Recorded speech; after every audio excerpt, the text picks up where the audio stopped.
The content of this podcast episode comes with a warning. Please note, this podcast episode may touch upon the subject matter of suicide. If you or someone you know is currently considering suicide or is in a crisis, please contact 1-844-437-3247. Mind, body, and soul. The information is the goal. Try to learn something new without being distracted. Did you all get a chance to finish reading it, or were you all at in the book? I didn't finish, but I love it.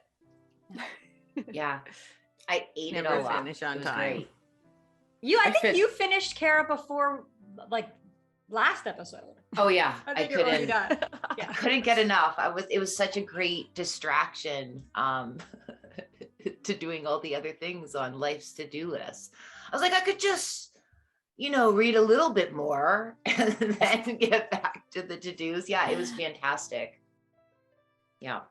Did it go in the direction you thought it was going to go in? It did. Yeah, It played I out thought so. that like there was like the takeaway lesson, which wasn't spoon fed to you. Like as a reader, you kind of were invited to get to your own conclusion, but like the author did a great job at like leading you there to kind of like reevaluate like what is a regret, like choices and their impacts on our lives. And yeah, I wanted, of course, like the wrap it up in a beautiful bow, nice ending where she got to return to her current life. I think I would have been devastated had she not, the main character. Gotcha. Yeah. Was everyone else anticipating that at the end she would come back into her original life? No, I was just I called it. trying to even remember. I was like, I finished the book, but I don't remember the ending. Yeah. Kind of feeds into a question I have for everybody about the book. The book frustrated me a bit. I liked a lot of it. Like it was super easy for me to read. I finished it faster than I think any book we've done in the 2 years. But I was frustrated with it quite a few times. But I think my big question is, so her life to me, like she had regrets, but they weren't big regrets, right? She didn't, I don't know, like get drunk and hit someone with a car. So I don't know, something really dramatic, right? I just felt like I didn't really like her as a character in general, but I just felt she was kind of whiny and depressed for not reasons that she could have fixed. But then I also wonder whether that was the point of the author of being like, like I wanted the stakes to be higher for her, like for it to be worse regrets, but also is it just the point of the author that you shouldn't have regrets for little things?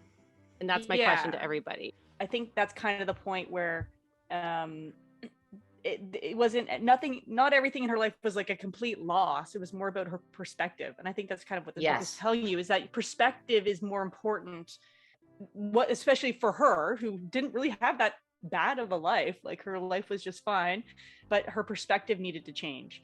And I thought, I think part of that is like plays into her being a philosophy major, where she had all this knowledge about philosophy, but philosophy is all about perspective. That's what it is. It's like taking different perspectives on life.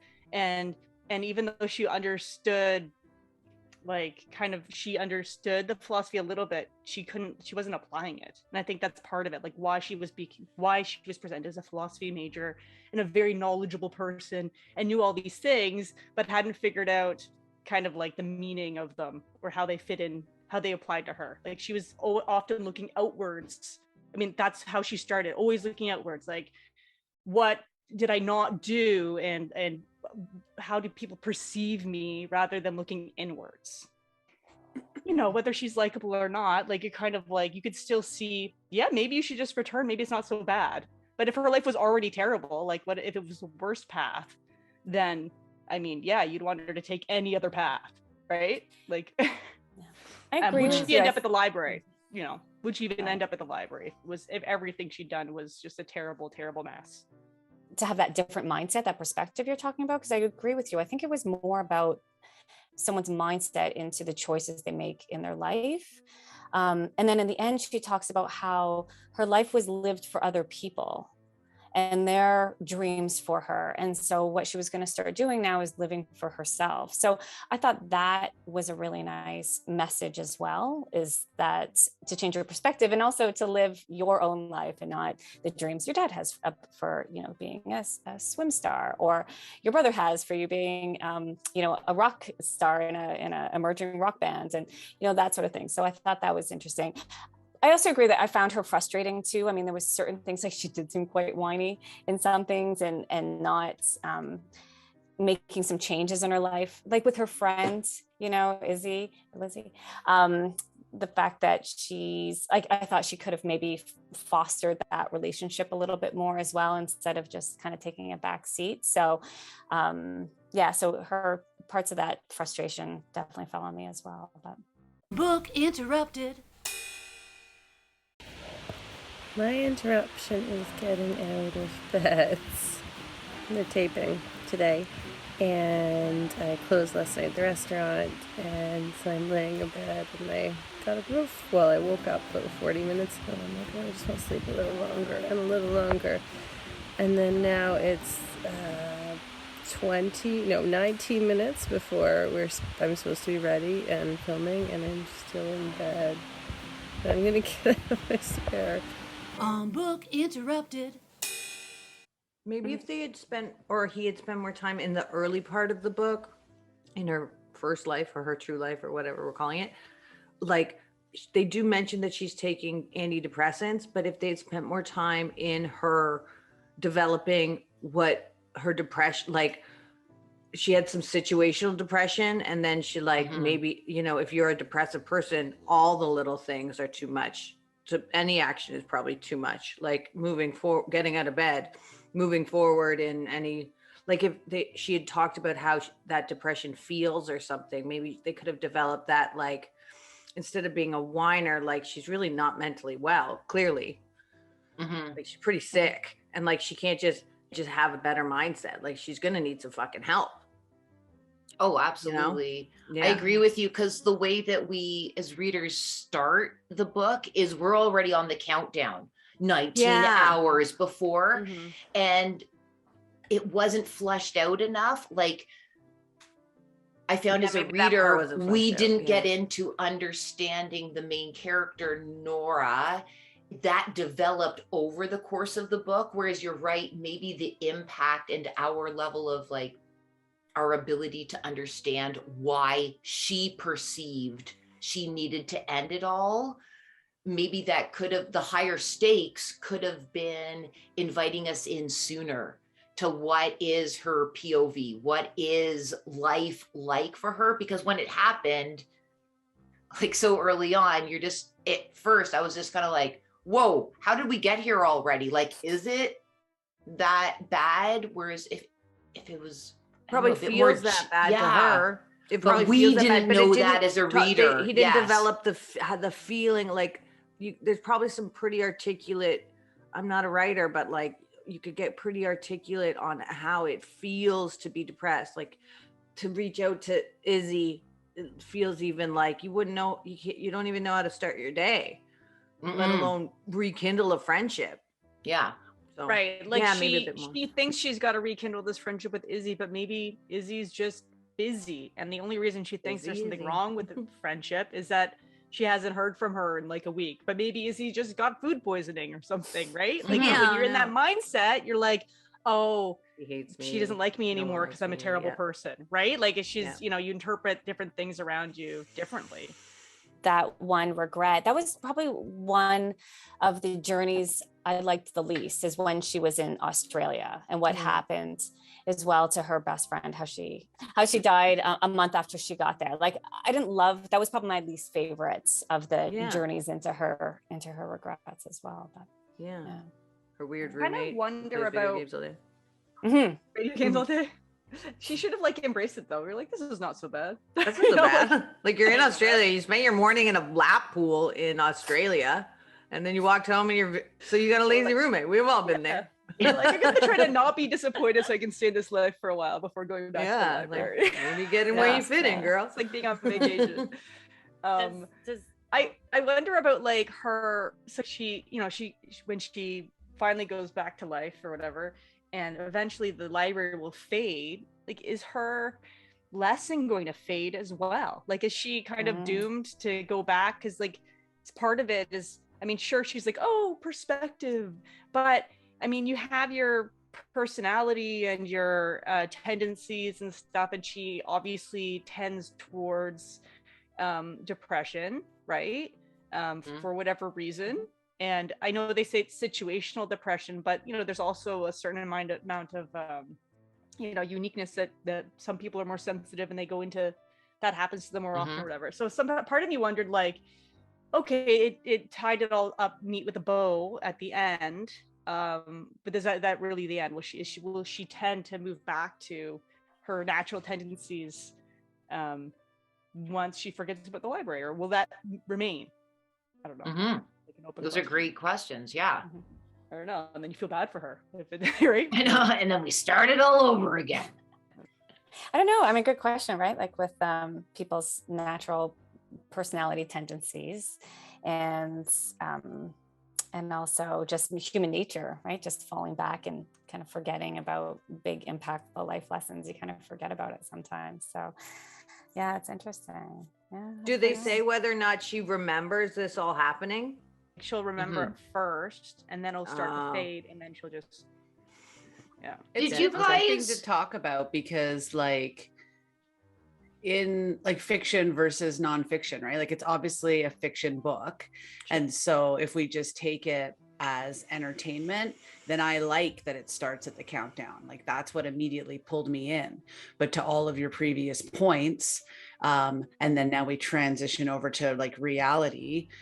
Do we need more information so that we don't unfairly judge this person who's like legitimately depressed, and we're saying they just need a perspective change? So like, depending on whether you want to play in the fiction version of this book or talk about it from a realistic point of view, the conversation really changes, because as it is, and fairly shallow, right? That's kind of what we're saying. We didn't get too deep with her. It is good. It just ties it right up. She just needed a perspective shift. She went to the Midnight Library. If she's going to remember it, I don't think her lesson will fade. But if the library fades, then her lesson could fade. But in the time that it's not fading and she makes different choices, maybe she could end up happy, like whatever. But if she has a legitimate mental illness, and now we're back in like nonfiction talk, if this was a real person, then the chances are she might go a couple more times around that spiral, because there's no answers to this question, right? Like, is there a cure for depression? You know, like, is there, or is it just literally a chemical imbalance that, you know, you try to manage with medicine or exercise or whatever works for you, diet, and then you're still vulnerable to it coming back for whatever reasons, like biological ones that you can't even control. If someone has a situation like situational depression, things can trigger you to go back into your depression because of something triggers you from your situation, right? Even if it's not like a chemical imbalance, but it's something that happened to you, like we read in that What Happened to You book, like a smell or a situation will remind her of feeling really low and depressed, but she probably will have moments of depression again. I can't imagine. Each one of her lives, most of them she was still taking antidepressants. Well, everybody, like, it's normal for everybody to feel depressed sometimes. It just becomes a clinical issue if it's like a maintained state for more than 2 weeks at a time. And depending on, you know what I mean? Like, it's normal to feel depressed. That's not mental illness. Humans feel that. But it's when you cross over into like, that's your regular rather than your like whatever passing feelings. Yeah, it becomes your baseline. Yeah. When it becomes your base. Yeah, like the neuroscientific, how much plasticity is in the brain, her ability to, as she learns new ways to forge those like neural pathways stronger. But yeah, you'll always be should have had a mushroom life. One of her should have had a mushroom life. Maybe she should have microdosed. Yeah. Like, there's some pretty new evidence that that's the way to go. I've been Within microdosing one for like session. a month now. It's really going well. Let's see. There you go. Look at It's incredible. You could be like this, guys. Look at how happy I am. It's crazy. Well, I know some of the research shows that for the best outcomes for depression, having CBT along with some treatment like, an antidepressant really gives the best results. So I wonder if some of the, lessons she's learning throughout this journey is contributing to sort of that CBT component as well, like some of that, changing of her, like reframing of her thoughts. So that would be that component. But I think you're right. I think she would need more therapy and more She would likely have to make heal from the original events that caused some type of dysregulation. And again, it's not comparative trauma. It's what did she perceive as having a negative impact on her, and then what were the rules for living that she developed as a result, and what was her belief system. If in learning a lesson at the library she was able to lift one belief and usher in a new one, the likelihood of her seeing then behavioral changes are going to be increased significantly. But then she would always be susceptible to old neural pathways and the chemicals that result from that. Right. Just get her serotonin up, get a boost of serotonin. Maybe we're like, maybe the focus on like whether or not she'll be depressed in her new life is not maybe the author's intention, but rather obviously saying that no. Sometimes like if you might be prone to depression, but perhaps what you need is the perspective change just on regrets. Whereas just because you're depressed doesn't mean that your life is terrible, right? Because regrets don't need to be necessarily regrets. It's just what things are. And if you look at your perspective, maybe then if she goes into a depressive state, she's not going to think it's because of all the things she didn't do and the person she isn't. Maybe that's what she needs perspective change on, is thinking like, I'm depressed and it's hard and I can get through it. And it's not because I made a mistake. It's just because I am. Maybe that's a perspective change that the author wants to tell us. I love that, Mare, because what you're saying is it's empowering, right? If it's because of the regret, the person that you can't do anything about the past, right? So if that's your problem, then you have no solution. But if your problem is just, I feel like this right now, and I am able to go through this and then come out the other side, then the power is back with you. So I love that. And that was one of the things I actually really enjoyed about the book. Like that's my takeaway from the book is just how it's interesting that if you have a regret or you made a mistake or whatever, you just assume that that was the thing that is withholding my happiness. If only, you know what I mean? And so by that, getting to take the journey with the book to like, oh no, you married him and he's a drunken loser. And it's like, oh, well, that's an option too, I guess. Maybe my happiness isn't right. Like, I love that so much because we do tend to do that, right? Like same thing with anxiety, right? Like you're easy to picture the 100 worst case scenarios, but do you ever spend time being like, or I could win the lottery? Well, say besides Sarah, because Sarah does that all day, every day. Yeah. The lottery, it's coming. Yeah. I know it's coming. Yeah, I feel like that feeds into the theme of perspective change too. And even the way that you use the words, I feel depressed, in opposition to I am depressed, that shift alone could have a significantly positive impact. I love that part about language, and I really feel that there's a real movement towards change in language. So people don't say they committed suicide anymore. They say they suicided, or this person died by suicide. You don't say someone's schizophrenic. You say someone is living with schizophrenia, so that they're not defined by their illness or by, it's not their fault, It's not the one thing that they are, right? Exactly. Like it's something that they live with or experience. Yeah. Exactly. And I love that language is changing for the good in that regard. So, If you've enjoyed these video highlights, listen to the full episode on our YouTube channel or wherever you get your podcasts. Remember to like and subscribe and ring that bell to be notified when new episodes are published.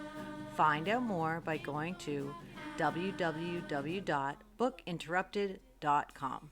Never forget, every child matters.